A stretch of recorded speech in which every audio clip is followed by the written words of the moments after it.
नमस्कार दोस्तों, कैसे हैं बच्चे आप सभी लोग। और ये वीडियो ऑल क्लियर? बताएंगे फटाफट से बच्चे। सब कुछ ठीक है, सब कुछ बढ़िया है, मूड में हो पढ़ने के। Finally another weekend.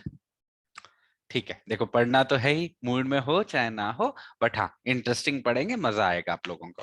देखो बच्चे, कल हम लोगों ने रेप के कॉन्सेप्ट को शुरू किया था, मतलब हम सेक्सुअल ऑफेंसेस को पढ़ रहे हैं। और कल मैंने आपको बच्चे दो इंपॉर्टेंट सेक्शन समझाए थे, वो थे सेक्शन 375 एंड 376।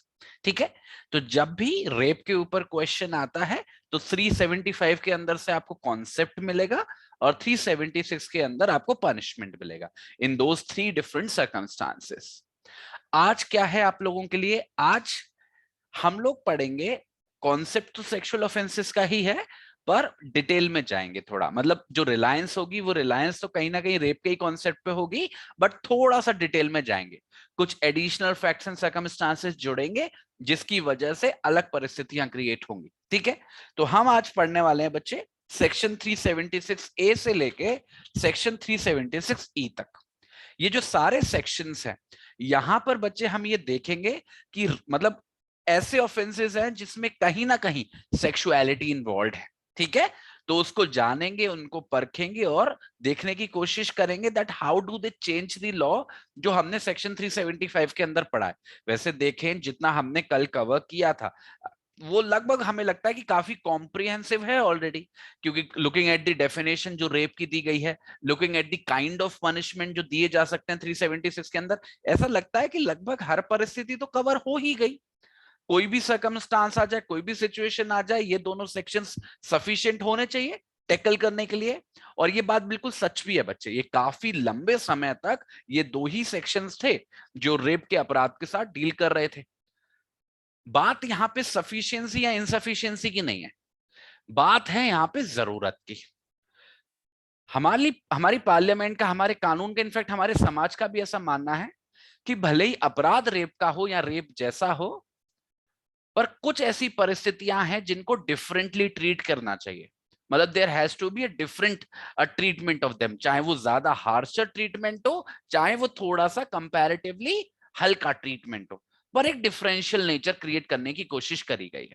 और वही हम देखेंगे इन सारे सेक्शंस के अंदर, फ्रॉम सेक्शन 376 ए टू ई। आप यही देखोगे कि कुछ एडिशनल फैक्ट्स एंड सर्कमस्टांसेस की प्रेजेंस या एब्सेंस की वजह से हम उसी ऑफेंस को हार्शर बनाने या थोड़ा बहुत लीवे दे रहे हैं। ठीक है, so this would be our agenda इस वाले क्लास के लिए। और नेक्स्ट क्लास में हम लोग सेक्शन 377 को पढ़ेंगे, वेरी इंपॉर्टेंट प्रोविजन, तो मैं उसको अच्छा खासा टाइम दूंगा और उसको भी समझने की कोशिश करेंगे। ठीक है, तो फिर से वही बात कि आपको दिमाग में वही कॉन्टेक्स्ट रखना है, वही रेप की डेफिनेशन और वही रेप का पनिशमेंट जो हमने कल पढ़ा था, उसी चीजों को दिमाग में कॉन्टेक्स्ट में रखते हुए आ जाओ, शुरू करते हैं बच्चे आज का सेशन। तो ये जो शुरुआत होती है इन स्पेसिफिक प्रोविजंस की, इसमें जो सबसे पहला है वो है सेक्शन 376 ए।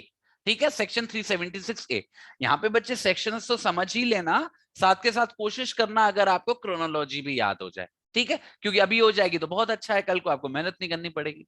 देखो बच्चे, और मैं क्या बताऊंगा, देखो जो मेरा पैटर्न रहेगा वो ये रहेगा, आपको बताना कि what is special about this particular section. देखो आपको ये तो पता ही है कि ये जो सारे सेक्शंस हैं सेक्सुअल ऑफेंसेस के बारे में, अब उस बात को बार बार रिपीट करने में तो कुछ फायदा होना नहीं है।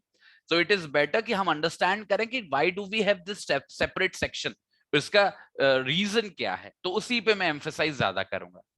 बच्चे जो सेक्शन 376 ए है, यहां पे इन्वॉल्व जो ऑफेंस है वो तो रेप का ही है। जो ऑफेंस जिसको पनिश किया जा रहा है वो रेप ही है, एज अंडरस्टूड अंडर सेक्शन 375। वो 4 सेट ऑफ एक्टिविटीज अंडर दो 7 सेट ऑफ सर्कमस्टांसेस जो हमने पढ़े थे। बस यहां पे क्या हो रहा है, उस रेप की वजह से जो हुआ कुछ स्पेसिफिक कॉन्सिक्वेंसेस हो गए, कुछ कॉन्सिक्वेंसेस निकल के आए हैं उस अपराध की वजह से, उस ऑफेंस की वजह से। क्या है वो कॉन्सिक्वेंसेस? मृत्यु, डेथ, या फिर ध्यान से पढ़िएगा इस एक्सप्रेशन को, परसिस्टेंट वेजिटेटिव स्टेट, इसको समझना पड़ेगा मैं। डेथ तो हम लोग समझते हैं मृत्यु हो जाना, परसिस्टेंट वेजिटेटिव स्टेट ये क्या होता है उसको भी समझेंगे।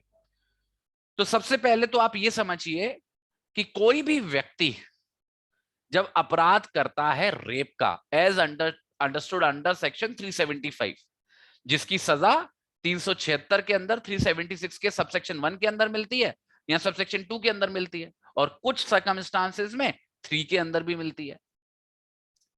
अगर कोई व्यक्ति उस रेप के अपराध को करने के दौरान चोट पहुंचाता है उस महिला को जिसके साथ वो रेप कर रहा है, उसको चोट पहुंचाता है, उसको इंजरी कॉज करता है, जिसकी वजह से, ध्यान से देखना, उस इंजरी की वजह से या तो उस महिला की मृत्यु हो जाती है, या तो उस महिला की डेथ हो जाती है, या फिर वो महिला परसिस्टेंट वेजिटेटिव स्टेट में चली जाती है। तो ऐसी सिचुएशन में ये जो व्यक्ति है जिसने रेप का अपराध किया, जिसकी वजह से इन दोनों में से कोई भी कॉन्सिक्वेंस निकल के आया, इस व्यक्ति को जो कम से कम सजा होगी, कम से कम सजा होगी, वो बच्चे 20 साल की होगी। 20 साल इज द मिनिमम पनिशमेंट। और ये जो सजा है ये मैक्सिमम से मैक्सिमम जा सकेगी इंप्रिजनमेंट फॉर लाइफ तक। तो रेंज जो है वो 20 साल से लेके इंप्रिजनमेंट फॉर लाइफ तक है, और प्लस फाइन होगा, प्लस फाइन होगा। अब इसको कंपेयर कर सकते हो आप सेक्शन 376 के साथ। सबसेक्शन 1 में 7 इयर्स वाला सिनेरियो है, ठीक है, minimum 7, maximum imprisonment for life. 376 के सबसेक्शन 2 के अंदर minimum 10, maximum imprisonment for life. और सबसेक्शन 3 जो है, जो स्पेसिफिक सिनेरियो है, उसमें मिनिमम 20 साल ही था और मैक्सिमम इंप्रिजनमेंट फॉर लाइफ था।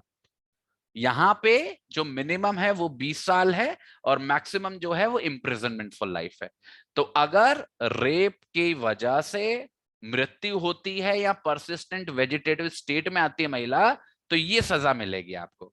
ये है पर्पस सेक्शन 376 ए का। अब देखो, मृत्यु तो आप समझते हो सब लोग, पर आप देखना बच्चे, यहाँ पे जो शब्द इस्तेमाल किया गया है, एक्सप्रेशन जो यूज किया गया है, वो डेथ है। यहाँ पे मर्डर नहीं लिखा हुआ है।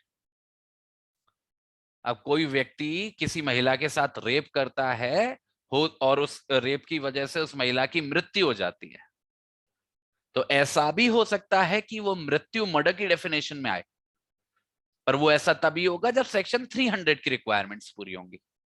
और उसको पूरा करने के लिए there has to be intention. Intention होनी चाहिए या नॉलेज होनी चाहिए कि उसके एक्शंस की वजह से कोई, वो जो महिला है वो मर जाएगी। अगर ऐसा है तो वो मर्डर की डेफिनेशन में गिर जाएगा। तो सिंपली हम उसको सेक्शन 376 के अंदर पनिश कर सकते हैं अलोंग विद अंडर सेक्शन 302। ये हमारे पास एक चॉइस है।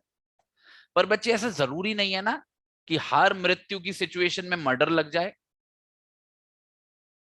क्योंकि हो सकता है कि रेप की वजह से किसी महिला की मौत तो हुई, पर यह साबित कर पाना कि उस व्यक्ति ने जिसने रेप किया वो ऐसी इंटेंशन रखता था या ऐसा ज्ञान रखता था कि उसके एक्शंस की वजह से उस महिला की मृत्यु हो जाएगी, जरूरी नहीं है ना हर केस में ये साबित हो पाए।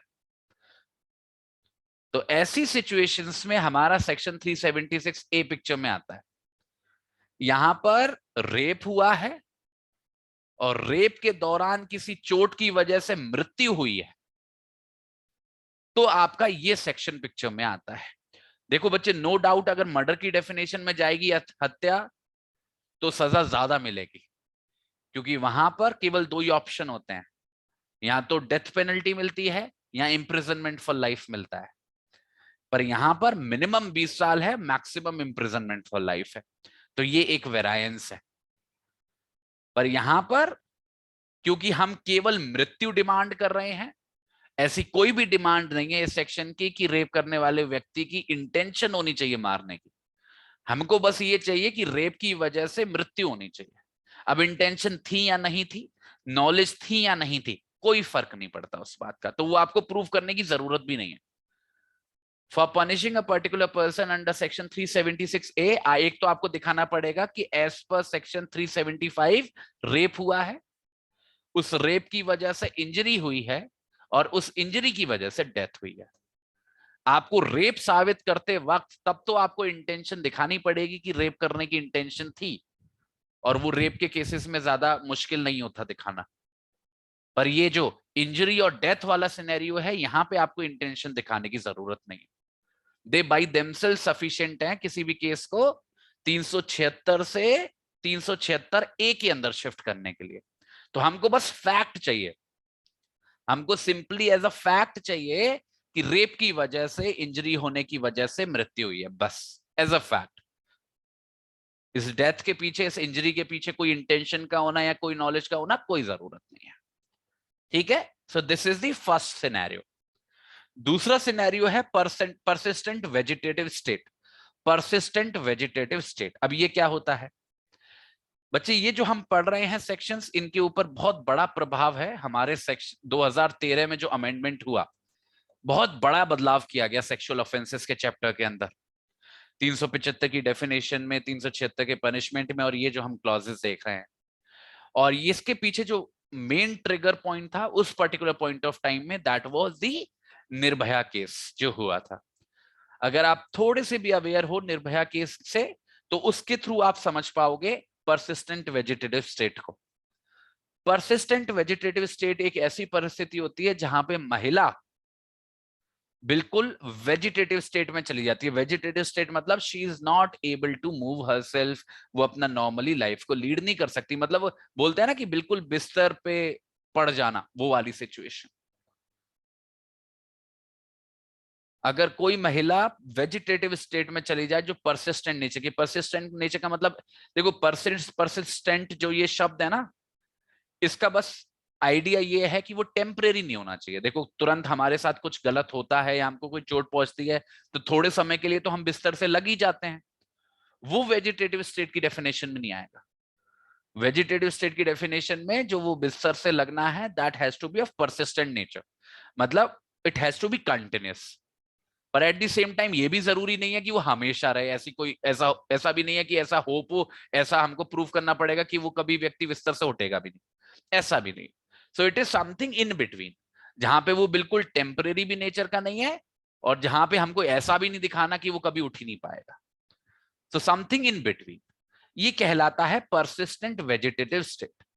तो अगर किसी व्यक्ति ने रेप किया है एज पर सेक्शन 375, उस रेप की वजह से इंजरी हुई है और उस इंजरी की वजह से मौत तो नहीं हुई, पर वो महिला परसिस्टेंट वेजिटेटिव स्टेट में चली गई है, तो यहां पर भी सेक्शन 376 ए लगेगा।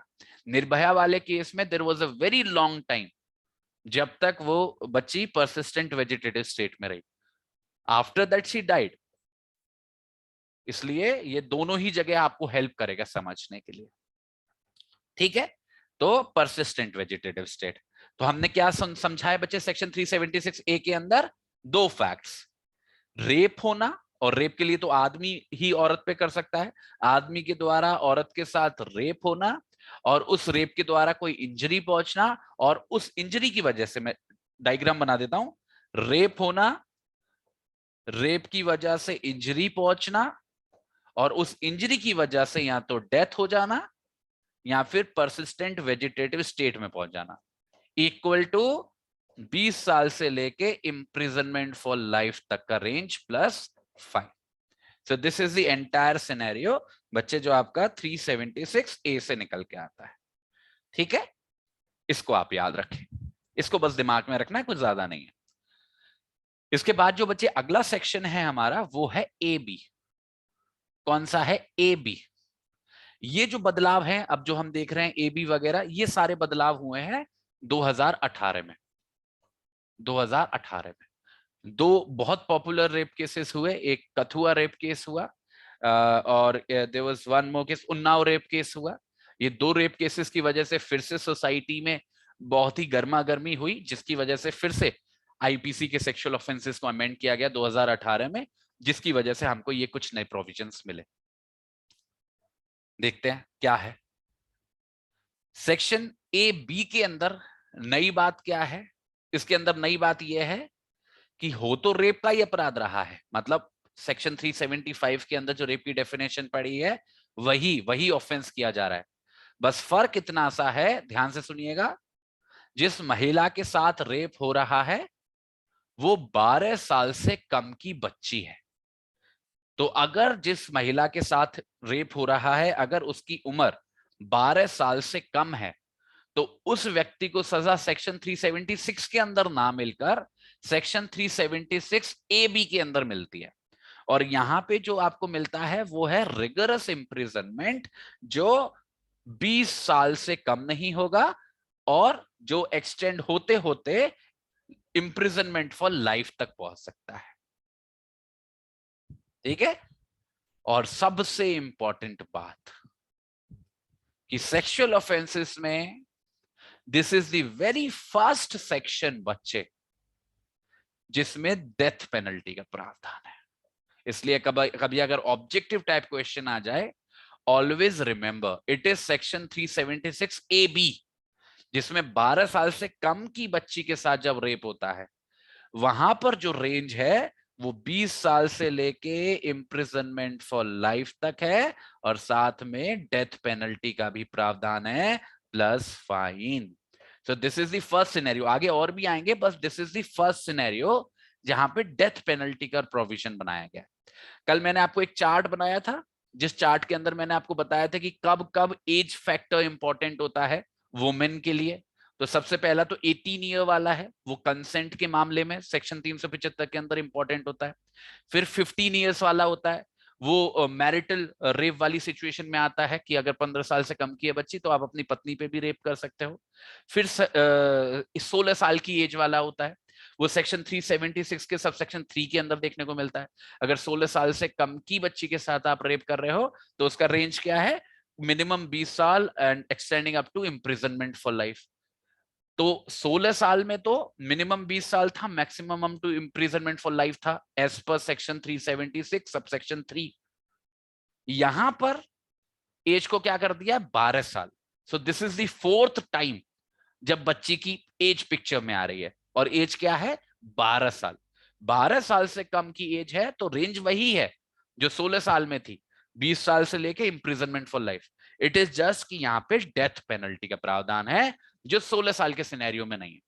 तो एज फैक्टर को कैसे याद रखोगे, 18 आएगा कंसेंट के लिए, 15 आएगा मैरिटल रेप वाली सिचुएशन में, 16 आएगा 376 के सबसेक्शन 3 के अंदर और 12 आएगा 376 के एबी के अंदर।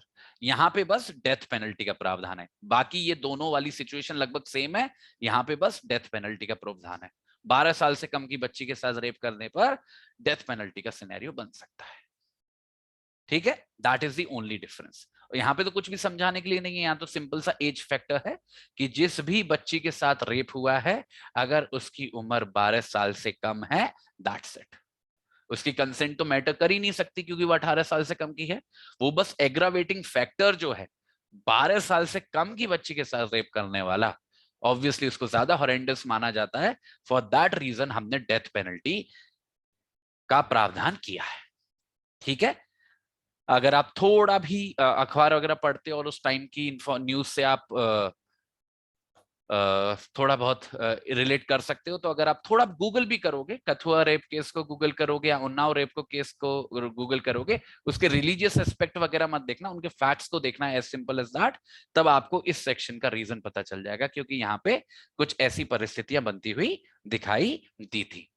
बाकी तो मैं आपको जो जहां तक बात फाइन वाली है वो मैं समझा चुका हूं कि इन ज्यादातर सेक्शंस के अंदर जो फाइन होता है वो फाइन विक्टिम को जाता है और वो फाइन रीजनेबल होना चाहिए, सफिशिएंट होना चाहिए, जिससे जिस भी बच्ची के साथ वो अपराध हो रहा है उसके मेडिकल एक्सपेंसेस भी पे किया जा सके और उसका रिहेबिलिटेशन भी हो सके। तो फाइन जो है वो जाता भी विक्टिम के पास है और वो सफिशिएंट भी होना चाहिए। ये ज्यादातर सिनेरियोज में आपको देखने को मिलेगा जो हम सेक्सुअल ऑफेंसेस के पढ़ेंगे। ठीक है, तो अब क्या हो गया, हमने ए के अंदर कौन सा सिचुएशन पढ़ा था, डेथ वाला और परसिस्टेंट वेजिटेटिव स्टेट वाला। ए बी के अंदर कौन सा पढ़ा, 12 साल से कम की थी बच्ची। अब तीसरा देखो बी, सेक्शन 376 बी, रात में याद करते रहना। अच्छा, मैं इसको एक बार क्रॉस चेक कर लूंगा बच्चे, 376 ए को अभी देखो, 376 बी को देखो। 376 बी में स्पेशल सिचुएशन क्या है, यहां पे ध्यान से सुनना बच्चे, यहां पे क्या हो रहा है, यहाँ पे ये पहला ऐसा सेक्शन है सेक्शन 375 के बाद, जब से हमने पढ़ना शुरू किया ये सेक्सुअल ऑफेंसेस को, this is the very first section जो रेप की बात नहीं कर रहा। तो इसको आप ऐसे याद रखना, this is not a provision that deals with rape. यहां पे रेप की सिचुएशन नहीं है। यहां पे किसकी सिचुएशन है? यहां पे सिचुएशन है बच्चे सेक्सुअल इंटरकोर्स की, सेक्सुअल इंटरकोर्स। ठीक है, रेप शब्द का इस्तेमाल नहीं है। ध्यान से देखना, अभी समझ में आएगा। अगर कोई भी व्यक्ति अपनी खुद की पत्नी के साथ, अपनी खुद की पत्नी के साथ जो उससे अलग रह रही है, ध्यान से सुनना बच्चे, कोई भी व्यक्ति जो अपनी पत्नी के साथ जो उससे अलग रह रही है, उसके साथ रेप शब्द का इस्तेमाल नहीं किया गया, उसके साथ सेक्सुअल इंटरकोर्स करता है, उसके साथ सेक्सुअल इंटरकोर्स करता है, तो ऐसे व्यक्ति को कम से कम 2 साल की सजा होगी, कम से कम 2 साल की सजा होगी, और ज्यादा से ज्यादा 7 साल की सजा होगी, और साथ में फाइन भी लगेगा, साथ में फाइन भी लगेगा। देखो मैं एक साथ पढ़ा दे रहा हूं आपको मैरिटल रेप वाला पूरा सिचुएशन, जिससे आप बिल्कुल कंफ्यूज मत होना कभी भी। देखो 3 स्टेजेस हैं मैरिटल रेप वाली सिचुएशन को समझने के लिए, लिख लेना बच्चे इसको, ठीक है। 3 जगह पति पत्नी वाली परिस्थिति बन के आती है। सबसे पहली बार आती है वो सेक्शन 375 के एक्सेप्शन के अंदर। इसमें बोला गया है कि कोई भी हस्बैंड अपनी वाइफ का रेप नहीं कर सकता।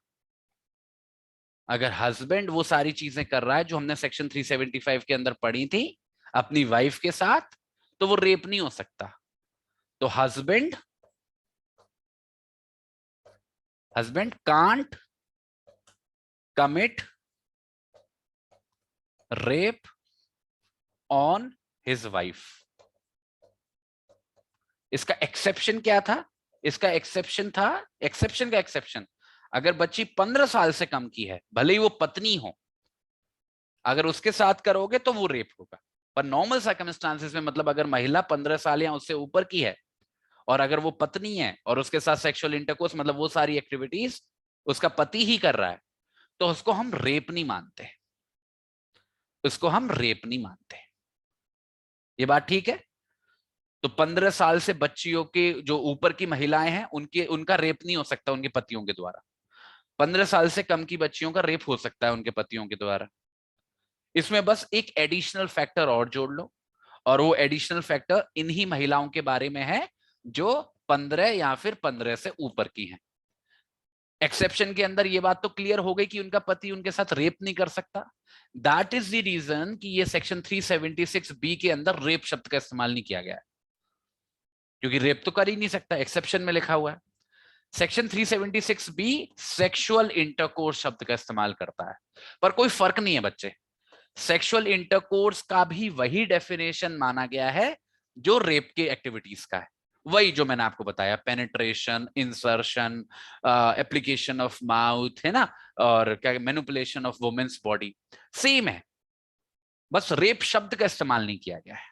ठीक है, सेक्शन 376 बी के अंदर बोला जा रहा है कि अगर महिला 15 साल या 15 साल से ऊपर की है और उसके साथ उसका पति सेक्सुअल इंटरकोर्स करता है, तो वो तो इस एक्सेप्शन के अनुसार रेप नहीं माना जाएगा। बस इसमें एक और फैक्ट जोड़ दो कि एक महिला जो 15 या 15 साल से ऊपर की है, उसका पति उसके साथ सेक्सुअल इंटरकोर्स कर रहा है, प्लस ये जो सेक्सुअल इंटरकोर्स कर रहा है उसका पति, वो सेपरेशन के दौरान कर रहा है, सेपरेशन के दौरान कर रहा है। सेपरेशन का मतलब क्या है? जहां पे पति और पत्नी एक दूसरे से अलग है। अलग रहने का मतलब ये नहीं है कि डाइवोर्स हो गया, डाइवोर्स हो गया तो वो पति पत्नी की डेफिनेशन में गिरते ही नहीं है। सेपरेशन का मतलब है अलग रह रहे हैं। अब ये जो सेपरेशन है बच्चे, ये जुडिशियल सेपरेशन भी हो सकता है, जैसे वो लीगली कोर्ट के ऑर्डर के अनुसार अलग अलग रह रहे हैं, जैसे मानो एचएमए के अंदर जुडिशियल सेपरेशन ले लिया सेक्शन 10 के अंदर। या फिर ऐसा भी हो सकता है कि वो by agreement, by settlement, by their own choice, या किसी लड़ाई झगड़े की वजह से अलग रह रहे हो, दैट में ऑल्सो बी सिनेरियो। तो अगर पति और पत्नी अलग रह रहे हैं और उस दौरान कोई पति अपनी पत्नी के साथ सेक्सुअल इंटरकोर्स करता है उसकी मर्जी के खिलाफ,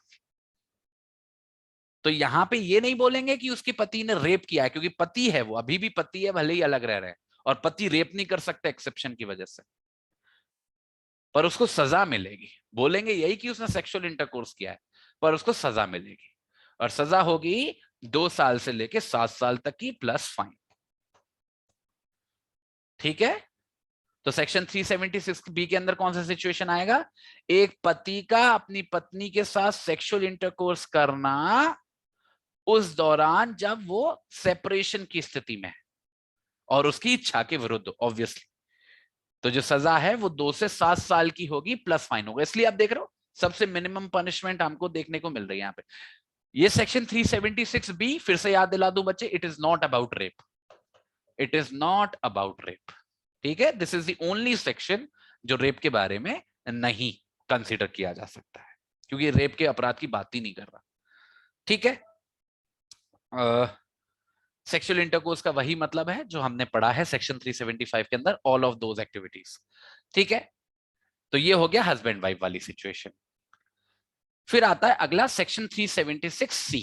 आखिरी में मैं सबको रिवाइज करा दूंगा, एक सेकंड में, अभी बस सुनते चलो, समझते चलो। सेक्शन 376 सी, ये भी एक स्पेशल सिचुएशन है। यहां पे भी जो अपराध हो रहा है वो सेक्सुअल इंटरकोर्स का है, रेप का नहीं है। तो द नेक्स्ट प्रोविजन जहां पे रेप की बात हम नहीं करेंगे वो है सेक्शन 376 सी। अभी इसको ध्यान से सुनना।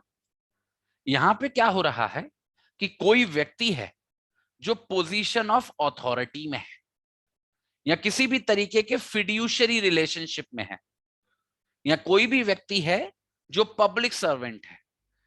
ये सब चीजें हम सुन चुके हैं, कल भी पढ़ चुके हैं, ध्यान से देखिएगा।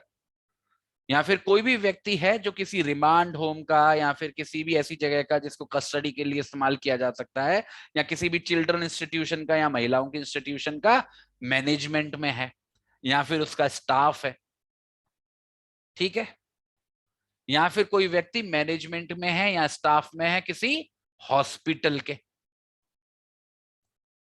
तो इनमें से कोई भी बंदा, ध्यान से देखना, इनमें से कोई भी बंदा, ये फिड्यूशरी रिलेशनशिप वाला बंदा, ये पब्लिक सर्वेंट वाला बंदा, ये जेल अथॉरिटीज, ये वुमेन इंस्टीट्यूशन वाले मैनेजमेंट और स्टाफ का बंदा, या ये हॉस्पिटल वाली सिचुएशन का बंदा, अगर ये अपनी स्थिति का, अपनी पोजीशन का और फिड्यूशरी रिलेशनशिप का फायदा उठाते हैं, अब शब्दों को देखना बच्चे, और उसका फायदा उठा के इंड्यूस करते हैं या फिर सिड्यूस करते हैं, ध्यान से सुनिएगा, इंड्यूस करते हैं या फिर सिड्यूस करते हैं उस महिला को सेक्सुअल इंटरकोर्स के लिए, देखो रेप शब्द का इस्तेमाल नहीं किया गया, सेक्सुअल इंटरकोर्स के लिए, और जिन परिस्थितियों में सेक्सुअल इंटरकोर्स हो रहा है इसको रेप नहीं कहा जा सकता। तो ऐसी सिचुएशन में जो सजा मिलेगी इन सारे कैटेगरी के लोगों को, वो सजा 5 साल से लेके 10 साल के बीच में होगी और साथ में फाइन भी लगेगा। तो 5 से लेके 10 साल प्लस फाइन। अब इसको बड़ा ध्यान से सुनना बच्चे, अब मैं जो आपको बात बताने जा रहा हूं, ठीक है, दिमाग को एक ही बार में दिमाग में बिठा लेना, सिनेरियो को, बड़ा सिंपल सा है।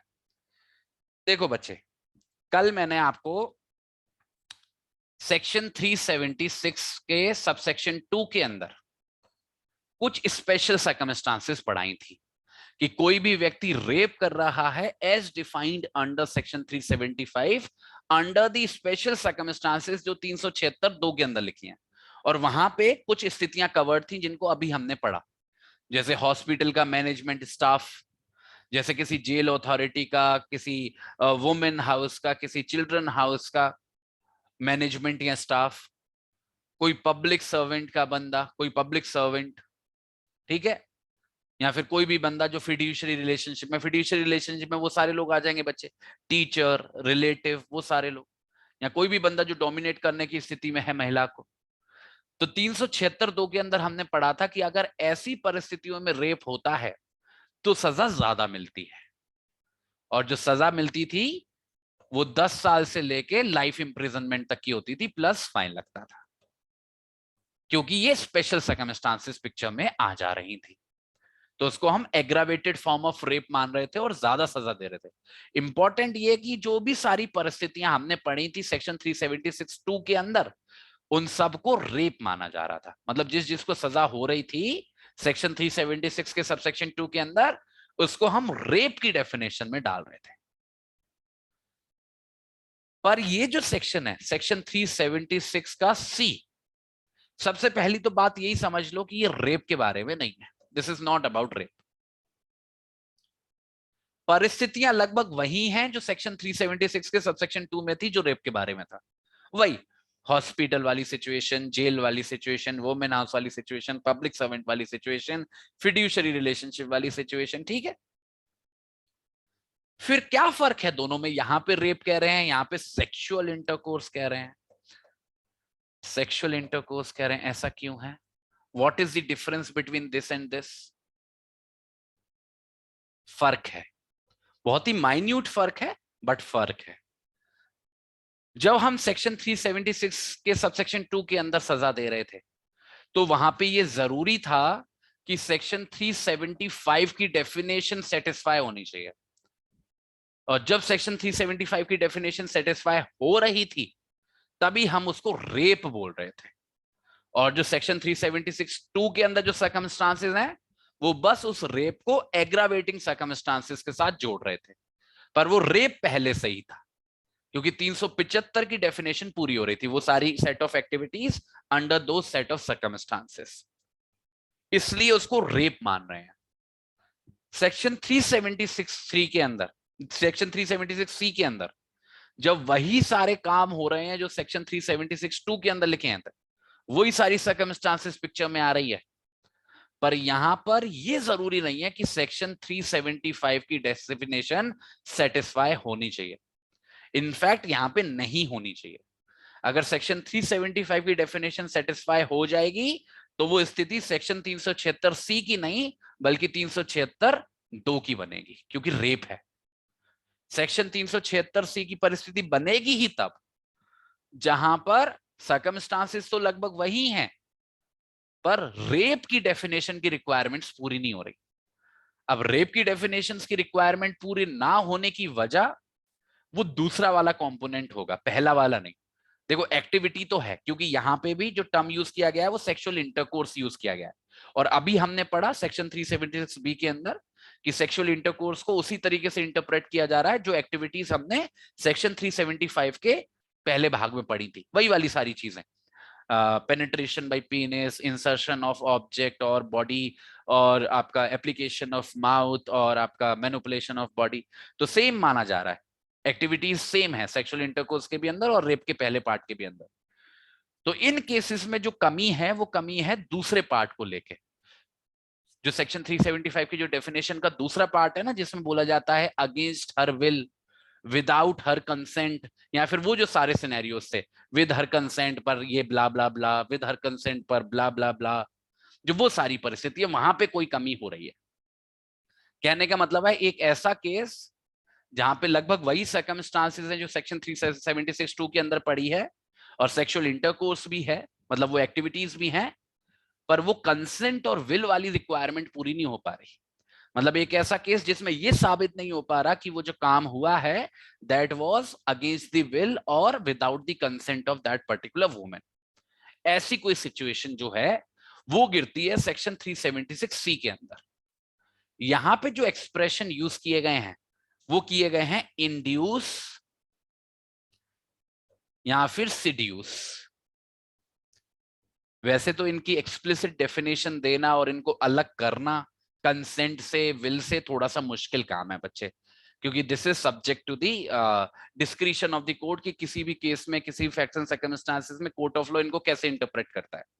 पर नॉर्मली जितना मैं समझ पा रहा हूं इन एक्सप्रेशन से जो आइडिया निकल के आ रहा है, यहाँ पे जो वुमेन है जिसके साथ सेक्सुअल इंटरकोर्स हो रहा है, उसका कंपैरेटिवली अगर हम कंपेयर करें 375 की स्थिति से, कंपैरेटिवली जो पार्टिसिपेशन है वो थोड़ा सा पॉजिटिव है, थोड़ा सा पॉजिटिव है।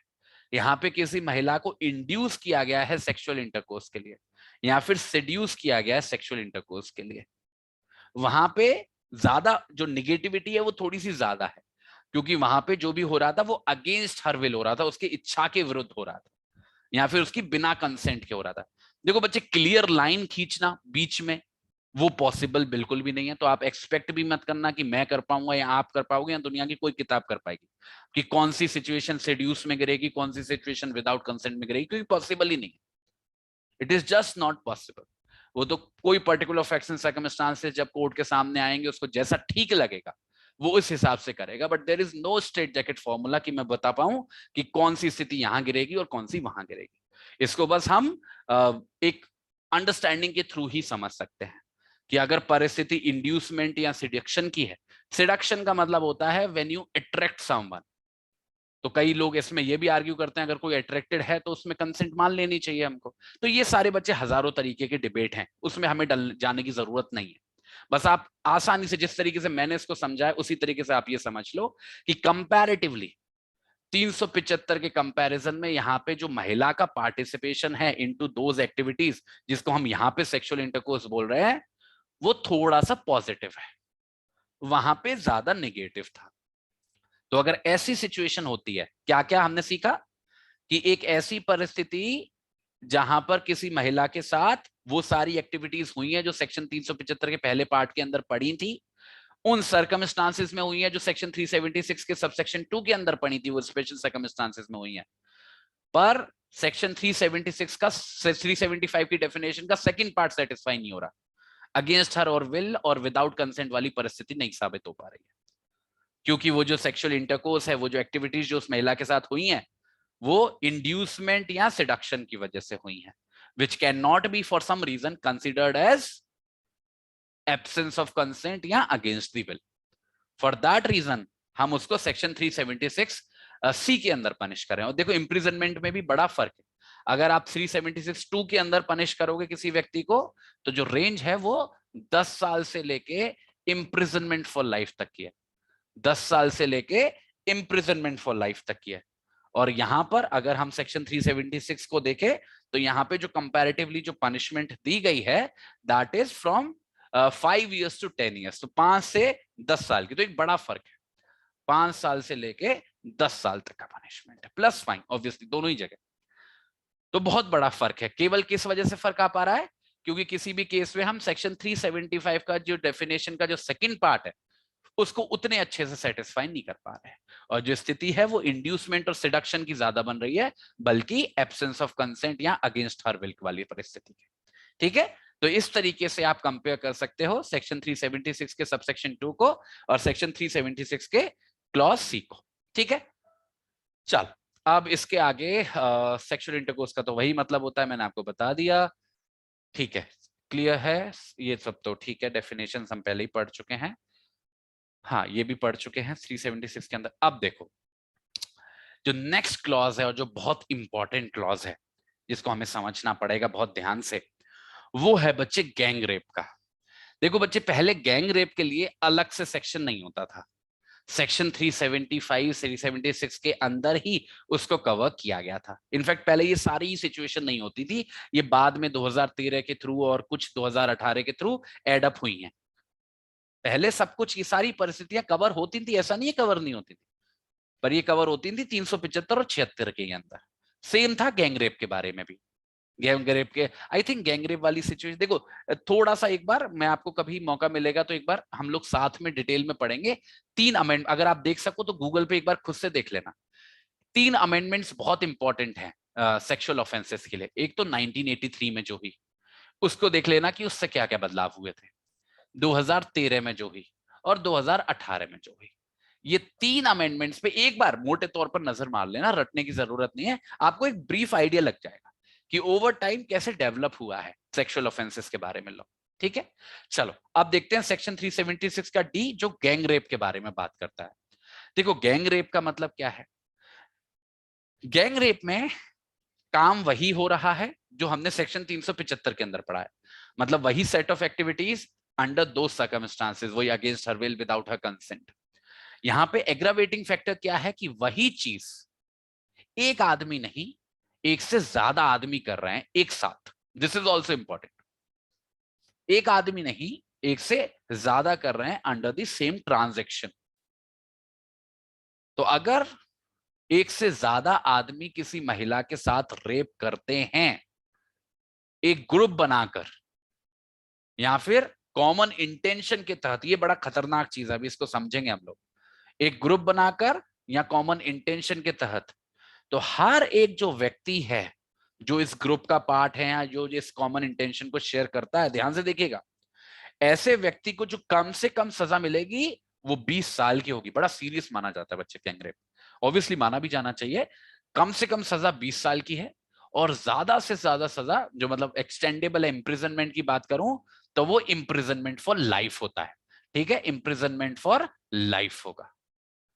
ठीक है, और साथ के साथ फाइन भी लगेगा, साथ के साथ फाइन भी लगेगा। और फिर वही बात है कि जो फाइन है विक्टिम को मिलेगा और वो रीजनेबल एंड सफिशिएंट होना चाहिए। पर गैंग रेप के बारे में बच्चे कुछ बातें हैं जो हमको समझनी चाहिए अच्छे से। देखो सेक्शन 376 डी के लिए, मतलब गैंग रेप के लिए आपको क्या चाहिए कि वुमेन एक ही हो और जो मेन है वो एक से ज्यादा हो। 2 भी हो सकता है, 3 भी हो सकता है, 4 भी हो सकता है, एक से ज्यादा होना चाहिए। जिसके साथ रेप हो रहा है वो एक ही होना चाहिए, मतलब वुमेन एक ही होनी चाहिए। ये तो मोटे तौर पर है।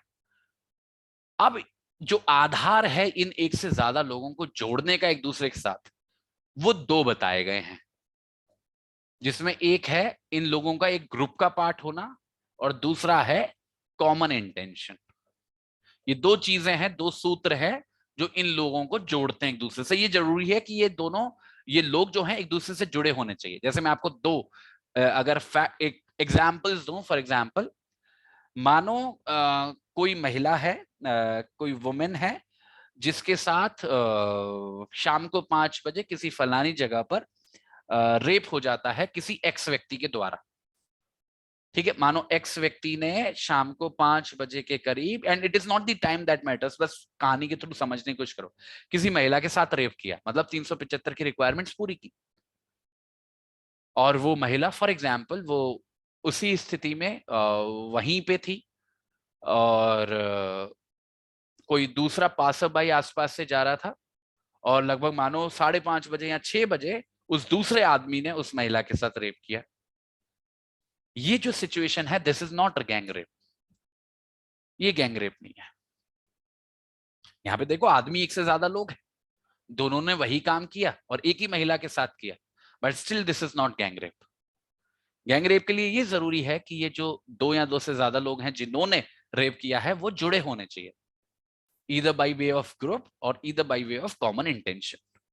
दूसरे एग्जाम्पल में अगर मानो 2 लोग बारी बारी से एक महिला पे रेप करते, एक करता 5 बजे, एक करता 6 बजे, और दोनों मतलब they are sharing the common intention of raping that women, या फिर वो ग्रुप कॉन्स्टिट्यूट कर रहे होते, तो ये फिर गैंग रेप की परिस्थिति होती। तो गैंग रेप के लिए जो लोग रेप कर रहे हैं महिला के साथ, they must be connected somehow, जिसके ये 2 आधार हैं, ग्रुप वाला और कॉमन इंटेंशन वाला। देखो ग्रुप वाले को तो डिफाइन किया नहीं गया है, कोई डेफिनेशन नहीं दी गई है कि भाई ग्रुप में होने का मतलब क्या है, और इसको समझना भी थोड़ा सा मुश्किल है कि ग्रुप का मतलब क्या। क्या 4 लोग साथ में खड़े हैं तो वो ग्रुप मान लिया जाएगा, या अगर 4 लोग साथ में आए हैं तो ग्रुप मान लिया जाएगा, उसका क्या आधार है, वो इतना रिलायबल नहीं है। तो अगर आप अपने आंसर में एम्फसाइज करना तो इस पे ज्यादा मत करना, इस पे करना, कॉमन इंटेंशन पे करना, क्योंकि ये अच्छा आधार है लोगों को जोड़ने का। ये कहता है कि अगर एक से ज्यादा लोग कॉमन इंटेंशन शेयर कर रहे हैं किसी महिला को रेप करने की, तो वो गैंग रेप कहलाएगा। पर बच्चे बड़ा अटपटी परिस्थिति होती है गैंग रेप की स्थिति में, क्योंकि रेप एक ऐसा ऑफेंस है जो रिपीटेटिव नेचर का होता है। जैसे मर्डर है, 3 लोगों ने किसी को मर्डर करने का सोचा, पर मर्डर तो एक ही बार कर सकते हैं ना, क्योंकि एक बार में वो मर जाएगा, उसे दोबारा जिंदा करके तो मारोगे नहीं। ज्यादातर जो ऑफेंसेस हैं वो बच्चे इसी नेचर के होते हैं, they are one time event. पर रेप ऐसा नहीं है, रेप को बार बार किया जा सकता है, रिपीटेडली किया जा सकता है। इसलिए ये जो कॉमन इंटेंशन वाली सिचुएशन है ना गैंग रेप के रिलेशन में, थोड़ा सा इसको डीपली समझना पड़ता है। कैसे समझोगे आप? ये बात तो मैंने आपको समझा दी कि एक से ज्यादा लोग इन्वॉल्व होने चाहिए और वो कॉमन इंटेंशन शेयर करने होने चाहिए। पर जब मैं बोलता हूं कि कॉमन इंटेंशन शेयर करनी होनी चाहिए बच्चे, इसमें ऐसा जरूरी नहीं है कि हर वो व्यक्ति जिसने कॉमन इंटेंशन शेयर की है उसने रेप किया हो। फॉर एग्जाम्पल मानो कोई केस है, 3 लोग हैं, 3 दोस्त हैं फॉर एग्जाम्पल, और तीनों कॉमन इंटेंशन शेयर कर रहे हैं किसी एक्स महिला का रेप करने के लिए, और इसी इंटेंशन के साथ इस एक्स महिला को वो एबडक्ट कर लेते हैं, और इन 3 में से 2 लड़के एक्स का रेप कर देते हैं बारी बारी से। जो तीसरा लड़का है वो डर जाता है या फिर फॉर वट एवर रीजन वो कुछ भी ऐसी एक्टिविटी नहीं करता जो हमने पढ़ी है सेक्शन 375 के अंदर। फिर भी सजा तीनों को मिलेगी गैंग रेप की, क्योंकि तीनों कॉमन इंटेंशन शेयर कर रहे थे, रेप के अपराध के बारे में शेयर कर रहे थे। समथिंग लाइक मर्डर ऑल्सो, जरूरी नहीं है कि हर एक ने गोली मारी हो। अगर आप कॉमन इंटेंशन शेयर कर रहे थे मर्डर करने की, दैट इज सफिशिएंट। तो हमारे इस एग्जाम्पल में तीनों लड़कों को सजा मिलेगी। पर एक कंफ्यूजन की स्थिति कब आ जाती है, मानो यहां पर 3 लोग नहीं होते, 2 लोग होते, 2 लड़के होते, और 2 लड़के एक्स का रेप करने की इंटेंशन से उसको एबडक्ट कर लेते, और उसमें से एक ही उसका रेप करता, दूसरा नहीं करता। अब यहां पे बहुत बड़ी परेशानी हो जाती है कि इसको गैंग रेप माने या नहीं माने, क्योंकि in any case what ever be the common intention, rape जो हुआ है वो एक ही बार हुआ और एक ही व्यक्ति के द्वारा हुआ है।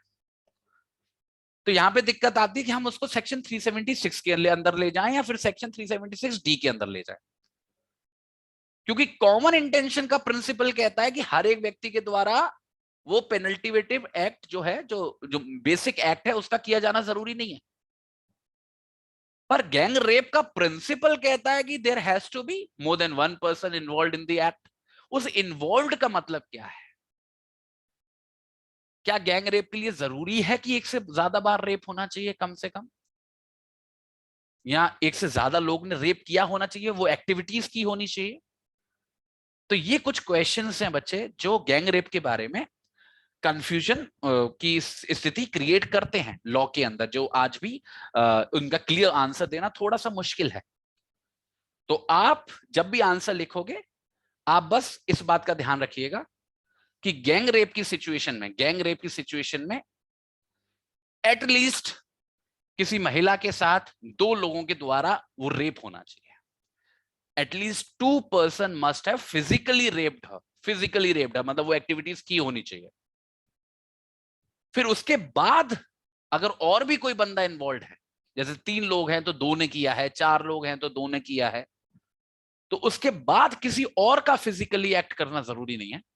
अगर वो कॉमन इंटेंशन शेयर कर रहा है दैट इज सफिशिएंट उसको गैंगरेप के लिए अंदर पनिश करने के लिए।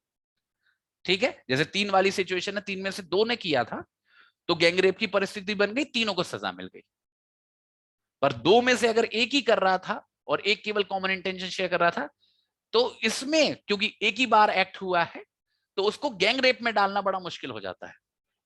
ऐसी परिस्थिति में ज्यादातर जो कोर्ट की अप्रोच रहती है वो जो रेप कर रहा है उस पे लगाते हैं सेक्शन 376, और जो दूसरा बंदा कॉमन इंटेंशन शेयर कर रहा है जिसने रेप नहीं किया उस पे लगा देते हैं अबेटमेंट। कई बार सेक्शन 376 रेड विद सेक्शन 109 ऐसा हो जाता है कि उसने फैसिलिटेट किया, मदद तो करी होगी किसी ना किसी तरीके से। तो ये अप्रोच रहती है जनरल।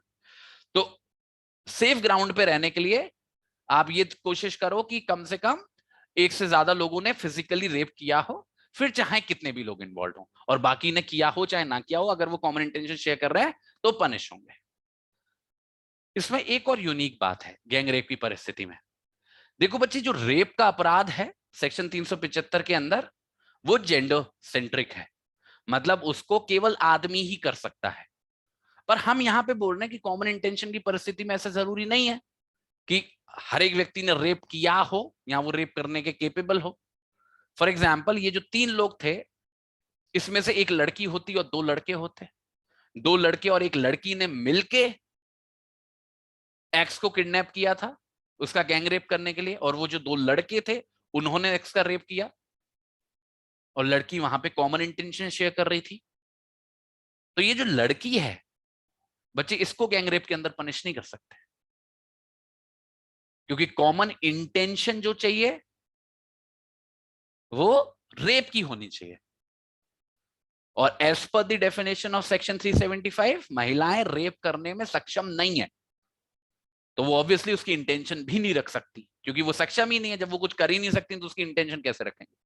तो फॉर दैट रीजन ऐसी सिचुएशन में किसी महिला पे डायरेक्टली गैंग रेप का प्रावधान नहीं लगाया जा सकता। यहां पे भी जो कोर्ट सॉल्यूशन ढूंढता है वो अबेटमेंट में ही ढूंढता है। अगर कोई महिला इन्वॉल्व होती है, जो महिला साथ दे रही है किसी महिला के साथ रेप होने का, तो उस पर डायरेक्टली 376 या 376D नहीं लगाते, उस पर लगाते हैं फलाना फलाना section read with section 109 abetment. तो ये सॉल्यूशन ढूंढा जाता है। ये कुछ प्रैक्टिकल मैं आपको बातें बता रहा हूं किस तरीके से हमारा कोर्ट ऑफ लॉ ये जो गैंगरेप वाली परिस्थिति है उसके साथ डील करता है।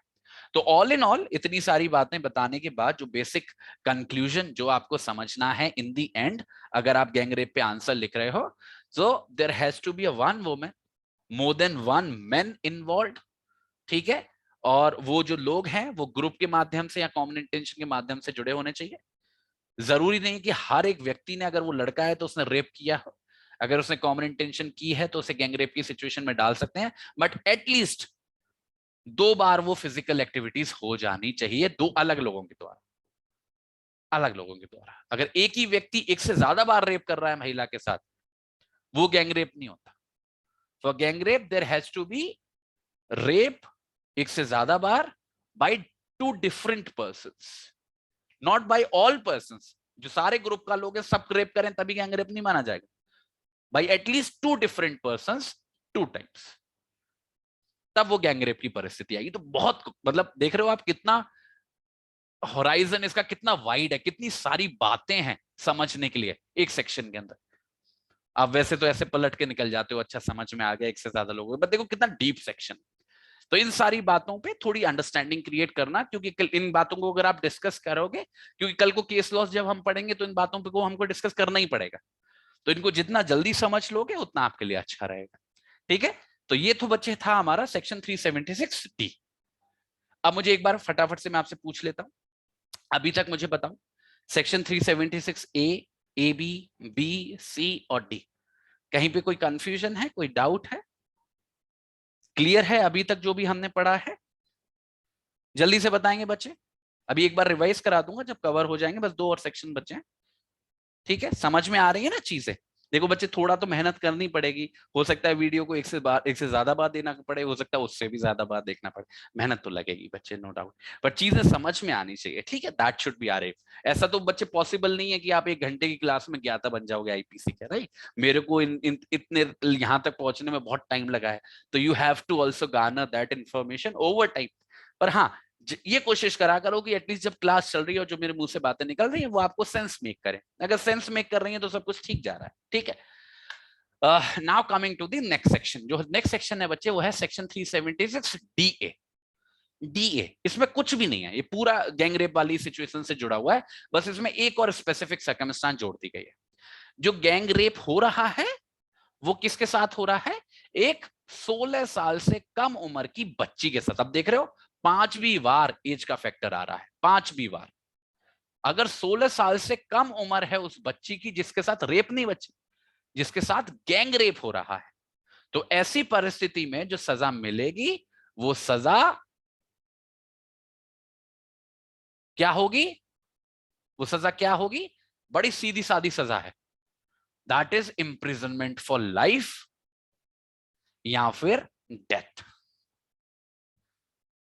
16 साल से कम की बच्ची के साथ रेप करने के लिए 2 ही ऑप्शन है, इम्प्रिजनमेंट फॉर लाइफ या फिर डेथ।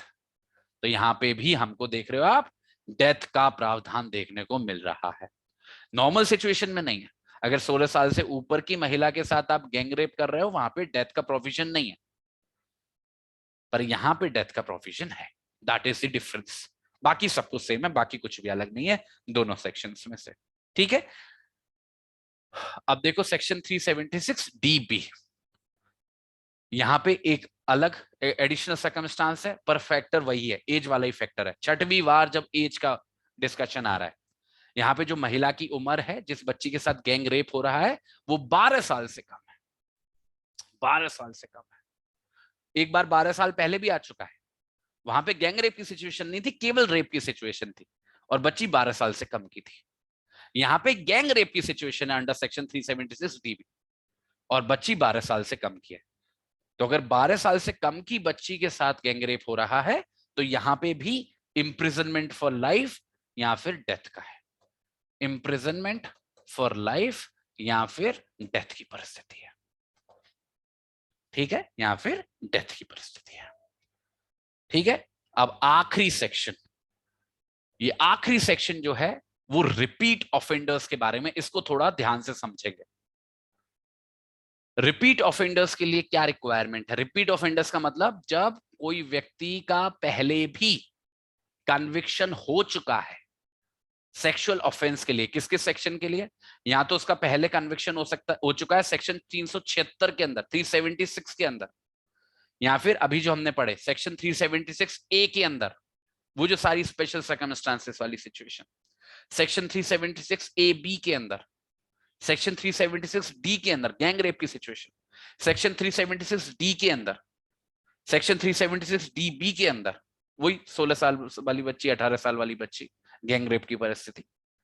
तो अगर किसी व्यक्ति का पहले भी इनमें से किसी भी सेक्शन के अंदर कन्विक्शन हो चुका है पहले, और दोबारा से उसने इनमें से कोई अपराध किया है, तो ऐसी परिस्थिति में, ऐसी स्थिति में जो सजा मिलेगी उसको, वो या तो इम्प्रिजनमेंट फॉर लाइफ होगी बच्चे, या फिर डेथ।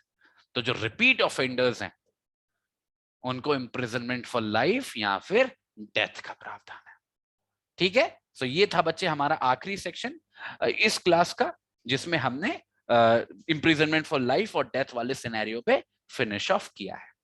अब देखो कुछ भी नहीं करना, अब मेरी तरफ देखो अगले 5-6 मिनट के लिए, और रिवाइज करो साथ के साथ। अगर आपके पास अपना स्टैट्यूट है तो उसका कंटेंट का पेज खोल लो, साथ के साथ हम लोग रिवाइज करेंगे, रीड आउट करेंगे और थोड़ा रिमेंबर करने की कोशिश करेंगे, ठीक है।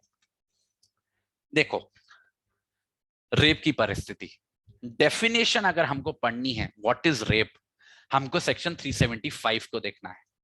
अगर हमको पनिशमेंट पढ़ना है 3 सर्कमस्टांसेस के अंदर, normal circumstances 376 subsection 1, special circumstances section 376 subsection 2, वो 16 साल की बच्ची वाला परिस्थिति सेक्शन 376 सबसेक्शन 3।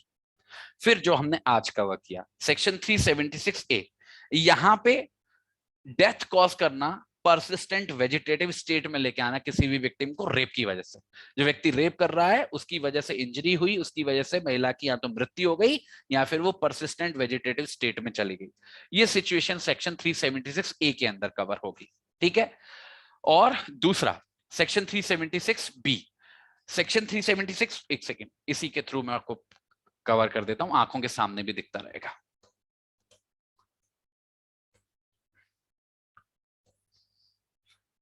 ठीक है, सेक्शन 376 ए तो डेथ और परसिस्टेंट वेजिटेटिव स्टेट वाली सिचुएशन हो गई, और उसके बाद सेक्शन 376 ए बी, यहां पे क्या है, रेप हो रहा है 12 साल से कम की बच्ची के साथ, 12 साल से कम की बच्ची के साथ, ए बी के अंदर 12 साल से कम की बच्ची के साथ रेप, गैंग रेप नहीं, रेप 12 साल से कम की बच्ची के साथ, ठीक है। फिर आता है सेक्शन 376 बी, यहां पे रेप की परिस्थिति नहीं है, हस्बैंड वाइफ के साथ सेक्सुअल इंटरकोर्स कर रहा है सेपरेशन के दौरान, ठीक है, रेप की परिस्थिति नहीं है।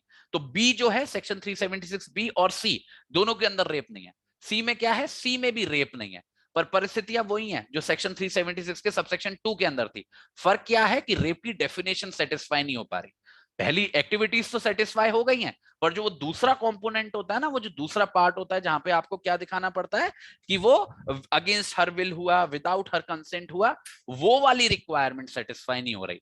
तो ऐसी परिस्थिति में उसे रेप की डेफिनेशन में तो नहीं डाल सकते ऑब्वियसली, क्योंकि सेक्शन 375 की डेफिनेशन का सेटिस्फाई होना जरूरी है अगर आपको सेक्शन 375 लगाना है। फॉर दैट रीजन हम उसको सेक्सुअल इंटरकोर्स बोल रहे हैं, पर ये पनिशेबल है, ठीक है। यहाँ पे इंपॉर्टेंट टर्म्स क्या होते हैं, इंड्यूसमेंट और सिडक्शन, इंड्यूसमेंट और सिडक्शन, ठीक है। इसके बाद आता है सेक्शन 376 कहां गया, 376 डी, गैंगरेप। एक से ज्यादा आदमी का होना, एक महिला का होना, कॉमन इंटेंशन के माध्यम से या ग्रुप के माध्यम से जुड़ा होना, ठीक है। फिर उसके बाद आता है सेक्शन 376 डी, सेम गैंगरेप की परिस्थिति, बच्चे की उम्र 16 साल से कम। उसके बाद आता है फिर से सेक्शन 376 डी, गैंगरेप की परिस्थिति, बच्ची की उम्र 12 साल से कम, ठीक है। फिर उसके बाद आता है सेक्शन 376 ई, जो रिपीट ऑफेंडर्स के बारे में, जो रिपीट ऑफेंडर्स के बारे में, ठीक है। एक बार पनिशमेंट को रिवाइज कर लेते हैं हम लोग। देखो, नॉर्मल रेप की परिस्थिति में 376 के अंदर आपको 7 साल से लेके इंप्रिजनमेंट फॉर लाइफ तक की रेंज है, नॉर्मल रेप की परिस्थिति में। स्पेशल सर्कमस्टांसेस में जो सबसेक्शन 2 के अंदर लिखी है, वहां पे जो रेंज है आपकी वो है 10 साल से लेके इंप्रिजनमेंट फॉर लाइफ तक की। और जो 16 साल की बच्ची वाली परिस्थिति है अंडर सेक्शन 376 सबसेक्शन 3, वहां पे जो रेंज है वो 20 साल से लेके इंप्रिजनमेंट फॉर लाइफ तक की है। यहाँ पे ये जो डेथ और परसिस्टेंट वेजिटेटिव स्टेट वाली सिचुएशन है सेक्शन 376 ए के अंदर, यहाँ पे जो सजा है वो आपकी 20 साल से लेके इंप्रिजनमेंट फॉर लाइफ तक की है। और जैसा बच्चा कह रहा था, बिल्कुल सही कह रहा था कि डेथ पेनल्टी की भी सिचुएशन है। तो 376 ए में डेथ और परसिस्टेंट वेजिटेटिव स्टेट में 20 साल से लेके इंप्रिजनमेंट फॉर लाइफ या फिर डेथ। और फाइन बच्चे सब जगह रहेगा, तो उसको रिपीट करने की जरूरत नहीं है। अगर 12 साल से कम की बच्ची के साथ रेप हो रहा है तो वहां पे क्या प्रोविजन है, 20 साल से लेके इंप्रिजनमेंट फॉर लाइफ तक की रेंज है और डेथ पेनल्टी का प्रावधान है। तो लगभग सेम है पनिशमेंट ए और ए बी के अंदर। फिर बी के अंदर तो रेप नहीं है, सेक्सुअल इंटरकोर्स और पति पत्नी वाली परिस्थिति है, तो ऑब्वियसली इंप्रिजनमेंट जो है वो 2 साल से लेके 7 साल की रेंज है, 2 साल से लेके 7 साल की रेंज है। फिर से सेक्शन 376 सी के अंदर भी रेप की परिस्थिति नहीं है, सेक्सुअल इंटरकोर्स की परिस्थिति है उन स्पेशल सर्कमस्टांसेस में। तो यहाँ पे जो सजा है उसका रेंज है 5 साल से लेके 10 साल के बीच में, 5 साल से लेके 10 साल के बीच में, ठीक है। उसके बाद आपका जो गैंग रेप का सिचुएशन है, ऑब्वियसली अब आप समझ सकते हो कि वो सीरियस है। गैंग रेप में जो मिनिमम सजा है वो 20 साल की है और जो मैक्सिमम एक्सटेंडेबल है वो इंप्रिजनमेंट फॉर लाइफ है। पर एक बात याद रखना बच्चे, गैंग रेप में under section 376 D death penalty का प्रावधान नहीं है, ठीक है। डेथ पेनल्टी का प्रावधान नहीं है गैंग रेप में, नॉर्मल गैंग रेप में, ठीक है।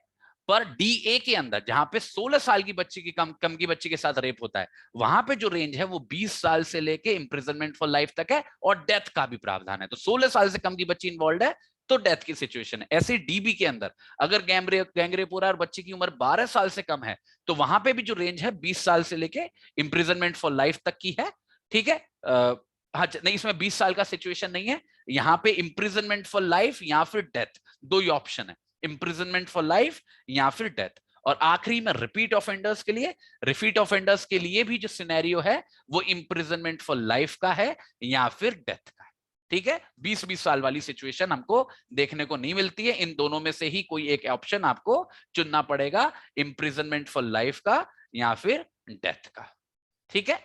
तो इन 3 सिचुएशंस में एक बार 16 साल से कम की बच्ची के साथ गैंग रेप होना, 12 साल से कम की बच्ची के साथ गैंग रेप होना और रिपीट ऑफेंडर्स, ये 3 ऐसे सेक्शंस हैं जहां पर या तो लाइफ इंप्रिजनमेंट है या फिर क्या है, डेथ पेनल्टी है। देयर इज नो 20 साल वाला सिचुएशन जैसा बाकी के सेक्शंस में, ठीक है। तो एक दो बार इसको और रिवाइज करना, खुद से पढ़ना, आपको याद हो जाएगा। नहीं बच्चे, 376 बी के अंदर बच्ची का 15 साल से कम होना जरूरी नहीं है, क्योंकि आप थोड़ा सा खुद भी लॉजिक लगाओ, क्योंकि अगर 15 साल से कम की है बच्ची तो वो रेप कहलाएगा, क्योंकि 376 के अंदर लिखा हुआ है ना कि कोई भी पति अपनी पत्नी पर रेप नहीं कर सकता, पर अगर बच्ची 15 साल से कम की है तो पति पत्नी पर रेप कर सकता है, तो वो रेप के अंदर गिर जाएगा, उसको आने की जरूरत ही नहीं है सेक्शन 376 बी के अंदर। 376 के अंदर वो सारे लोग कवर होते हैं जिनकी उम्र 15 या उससे ऊपर की है, क्योंकि वहां पे उनके साथ रेप नहीं हो सकता, and that is the reason की सेक्सुअल इंटरकोर्स शब्द का इस्तेमाल किया गया है, पर उसको पनिशेबल बनाया गया है, पर हमेशा नहीं, हमेशा नहीं। कब बनाया गया है, सेपरेशन की परिस्थिति में, केवल और केवल सेपरेशन की परिस्थिति में, ठीक है। चलिए बच्चे, इस क्लास को मैं वाइंड अप करता हूं यहीं पे, थैंक यू सो मच। अब आप फटाफट से आप लोग आ जाइएगा बच्चे, 6:30 बजे अपना अगले सेशन को शुरू करेंगे। सेक्शन 377 पढ़ेंगे, अननेचुरल ऑफेंसेस को, बहुत इंपॉर्टेंट सेक्शन है, ज्यादा टाइम नहीं लूंगा, आधा घंटा या 40 मिनट में खत्म कर दूंगा। टाइम पे आ जाइएगा, मिस मत करिएगा लेक्चर। Bye bye.